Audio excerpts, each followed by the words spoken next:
Thrissur mission ക്വാർട്ടേഴ്സിലെ UDF സ്ഥാനാർത്ഥി ബൈജു വർഗീസിൻ്റെ ഓഫീസാണ് രാവിലെ ആക്രമിക്കപ്പെട്ട നിലയിൽ കണ്ടത്.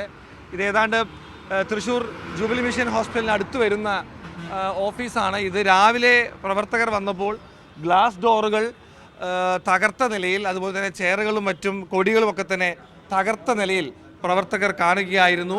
UDFനെ സംബന്ധിച്ചിടത്തോളം ഒരു വിമത ഭീഷണി കൂടി സാധ്യതയുള്ള ഒരു സ്ഥലമാണ് ഈ ഡിവിഷൻ. അവിടെയാണ് ഇത്തരത്തിലൊരു സംഭവം നടന്നിട്ടുള്ളത്. സ്ഥാനാർത്ഥി നമ്മോടൊപ്പമുണ്ട്. ഇത് ആര് ചെയ്തതാണ് എന്ന കാര്യത്തിൽ എന്തെങ്കിലും ഒരു ഇല്ല, നമ്മൾ ഇത് കണ്ടപ്പോൾ തന്നെ പോലീസിന് റിപ്പോർട്ട് ചെയ്തിട്ടുണ്ട്. അവരന്വേഷിക്കട്ടെ, അന്വേഷിച്ച് കണ്ടെത്തട്ടെ, അത്രയേ ഉള്ളൂ ഈ വിഷയത്തിൽ. ഇവിടെ ശക്തമായ UDFൻ്റെ ഒരു സ്ഥലമാണിത്.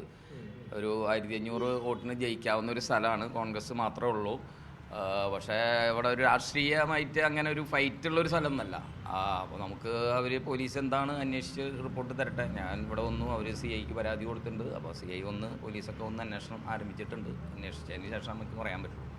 രാവിലെ വന്നപ്പോൾ നശിപ്പിക്കപ്പെട്ട നിലയിൽ കാണുകയായിരുന്നു. അതായത് ഞങ്ങൾ 11:30 മണി വരെ ഈ ഓഫീസിൽ എല്ലാവരും ഉണ്ടായിരുന്നു. അതിനുശേഷം ഞങ്ങൾ പിരിഞ്ഞു. അതിനുശേഷം രാവിലെ ഈ ലൈറ്റ് കത്തിച്ചു പോകുന്ന ഒരു ഇതുണ്ട്. അപ്പോൾ ആ ലൈറ്റ് ഓഫ് ചെയ്യാനാണ് നമ്മുടെ ഡിവിഷൻ പ്രസിഡന്റ് ഇവിടെ വന്നത്. അപ്പോഴാണ് ഇത് ശ്രദ്ധയിൽപ്പെടുന്നത്. അപ്പോൾ തന്നെ എന്നെ വിളിച്ചു, ഞാനിങ്ങോട്ട് പോകുന്നു. ആരോപണങ്ങൾക്കില്ല, പോലീസ് കണ്ടെത്തട്ടെ. പോലീസ് അന്വേഷിക്കട്ടെ. നമ്മളങ്ങനെ അറിയാതെ ആരോപണം പറയുന്നതിൽ ശരിയല്ലല്ലോ. പോലീസ് അന്വേഷിച്ചിട്ട് കണ്ടെത്തട്ടെ, അത്രയേ ഉള്ളൂ ഈ ആവശ്യം.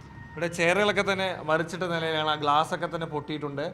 ഇവിടെ വെച്ചിരുന്നൊരു ഫാനൊക്കെ തന്നെ മറിച്ചിട്ട് പോയിരിക്കുകയാണ്. ആരാണെന്ന കാര്യത്തിൽ ഒരു അറിവ് ഇപ്പോഴില്ല. പോലീസ് എന്തായാലും പരിശോധന നടത്തി മടങ്ങിയിട്ടുണ്ട്. ഈ ഭാഗത്തെ CCTV ഉൾപ്പെടെയുള്ള കാര്യങ്ങൾ പരിശോധിക്കുമെന്ന് പോലീസ് അറിയിച്ചിട്ടുണ്ട്. നഗരമധ്യത്തിലുള്ള സ്ഥലമായതുകൊണ്ട് തന്നെ കുറ്റം ചെയ്തവർ രക്ഷപ്പെടാനുള്ളൊരു സാഹചര്യം ഇല്ലെന്നും അവരെ കണ്ടെത്താൻ കഴിയുമെന്നും പോലീസ് പറയുന്നുണ്ട്.